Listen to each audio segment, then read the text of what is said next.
राधे कृष्ण दोस्तों, आपका स्वागत है आपके अपने यूट्यूब चैनल स्टडी जोन में। तो आज हम पढ़ेंगे कुमारिल भट्ट के विषय में।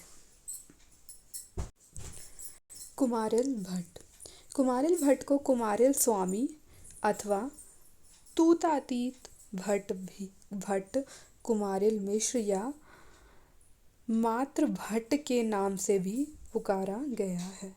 तो यहाँ पर कुमारिल भट्ट के नाम बताए गए हैं। इनको कुमारिल स्वामी, तूतातीत भट्ट, कुमारिल मिश्र या सिर्फ भट्ट के नाम से भी पुकारा गया है। इनका समय 620 से 700 ईस्वी के मध्य माना गया है। 620 ईस्वी से 700 ईस्वी के मध्य माना गया है। कुमारिल भट्ट भारतीय दार्शनिकों में अपना महत्वपूर्ण स्थान रखते हैं। मीमांसकों के ये शिरोमणि हैं। क्या कहा गया है कि मीमांसकों के ये शिरोमणि हैं।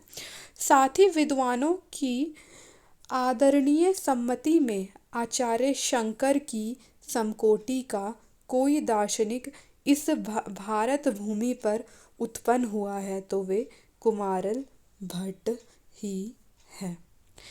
कहा गया है कि आचार्य शंकर के समान अगर कोई दार्शनिक भारत में हुआ है तो वह कुमारिल भट्ट है। चलिए आगे देखते हैं। कुमारिल के विषय में भारतवर्ष की जन श्रुतियों का पता हमें विभिन्न शंकर दिग्विजयों से चलता है। तिब्बत में भी इनके विषय में अनेक जन श्रुतियाँ पाई जाती हैं, जिनका उल्लेख तिब्बती ऐतिहासिक श्री तारानाथ ने अपने सुप्रसिद्ध ग्रंथ चोसव्युंग में किया है। वे अश्वलायन शाखीय दाक्षिणात्य ब्राह्मण थे। इनके पिता का नाम यज्ञेश्वर भट्ट तथा माता का चांगुणा था। पिता का नाम यज्ञेश्वर भट्ट था और माता का नाम चांगुणा था। मिथिला की जनश्रुति है कि कुमारिल मैथिल ब्राह्मण थे। क्या कह रहे हैं कि कुमारिल मैथिल ब्राह्मण थे। ऐसा हो सकता है, परंतु हमारे पास इसके लिए प्रमाण नहीं है। जनश्रुतियों का कहना है कि कुमारिल मैथिल ब्राह्मण थे, लेकिन ऐसा हो सकता है पर इसके कोई प्रबल प्रमाण उपलब्ध नहीं होते हैं। कुमारिल भट्ट का ज्ञान शास्त्रों के साथ भिन्न भिन्न भाषाओं के विषय में असाधारण प्रतीत हो रहा है। कुमारिल भट्ट ने शबर स्वामी के मीमांसा भाष्य पर सुप्रसिद्ध टीका लिखी जो वार्तिक के नाम से विख्यात है। क्या कहा गया है कि कुमारिल ने शबर स्वामी के मीमांसा भाष्य पर एक टीका लिखी जो वार्तिक के नाम से प्रसिद्ध है। कुमारिल की मुख्य रूप से केवल 3 रचनाएं उपलब्ध हैं।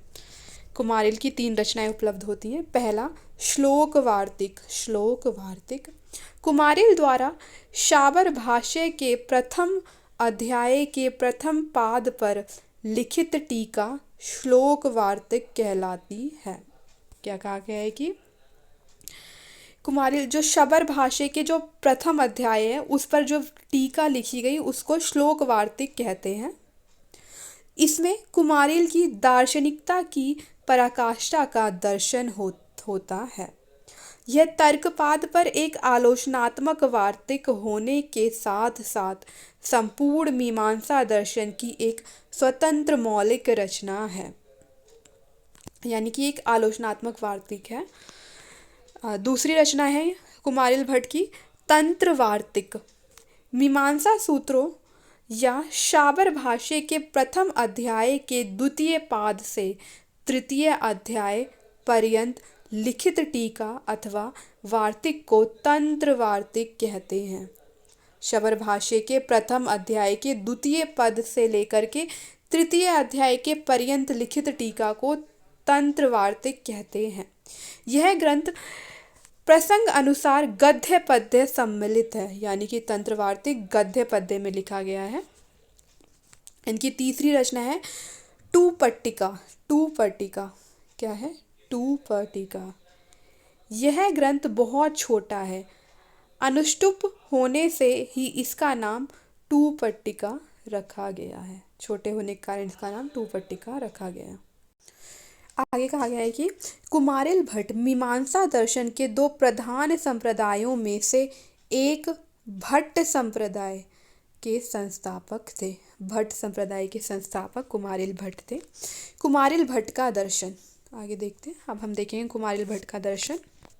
कुमारिल के दर्शन का तीन मुख्य भागों में अध्ययन किया जा सकता है: ज्ञान मीमांसा, तत्व मीमांसा और आचार मीमांसा। के यहाँ कह सकते हैं कि कुमारिल के दर्शन को तीन भागों में बांट दिया गया है। पहला ज्ञान मीमांसा, दूसरा तत्व मीमांसा और तीसरा आचार मीमांसा।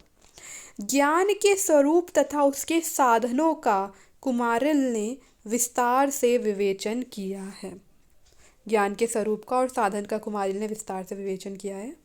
ज्ञान के विषय में पहला प्रश्न है कि यथार्थ ज्ञान अथवा प्रमा का स्वरूप क्या है, यानी कि जो भी दिखाई देता है, सूंघा जाता है या चखा जाता है, वह हमारे मन को कैसे पता चलता है। मीमांसा के अनुसार पहले से अज्ञात तथा सत्य वस्तु के ज्ञान को प्रमा कहते हैं। क्या कहा गया है?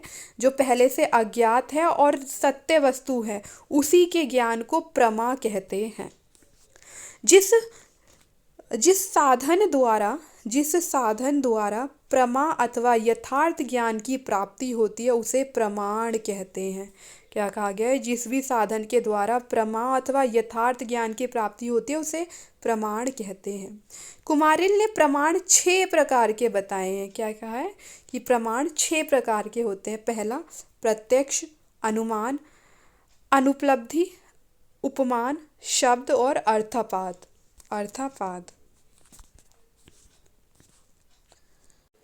कुमारिल का मानना है कि संसार का तथा पदार्थों का स्वतंत्र अस्तित्व है। संसार का और पदार्थों का स्वतंत्र अस्तित्व है। कुमारिल 5 प्रकार के पदार्थ बताए हैं कुमारिल ने। द्रव्य, गुण, कर्म, सामान्य और अभाव। कुमारिल 5 प्रकार के पदार्थ बताते हैं: द्रव्य, गुण, कर्म, सामान्य और अभाव।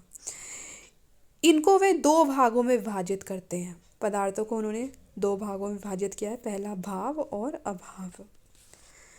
तो जो भाव पदार्थ हैं वे द्रव्य, गुण, कर्म और सामान्य हैं। जो अभाव पदार्थ हैं वे प्रागभाव, प्रध्वंसाभाव, अत्यंताभाव और अन्योन्याभाव, ये अभाव पदार्थ हैं। आगे कुमारिल कहते हैं द्रव्य वह है जिसमें गुण रहते हैं। वे 11 द्रव्य मानते हैं: पृथ्वी, जल, वायु, आकाश, आत्मा, मन, माल, दिक्, अंधकार, शब्द। गुणों के विषय पर कुमारिल पर वैशिष्ट का पर्याप्त प्रभाव प्रतीत होता है। कुमारिल के अनुसार आत्मा एक नित्य द्रव्य है। क्या कह रहे हैं? कि आत्मा एक नित्य द्रव्य है। वह विभु अथवा व्यापक है। आत्मा, यहाँ पे आत्मा के विषय में चल रहा है कि वह विभु अथवा व्यापक है। वह कर्ता तथा कर्म फल भोक्ता दोनों ही है।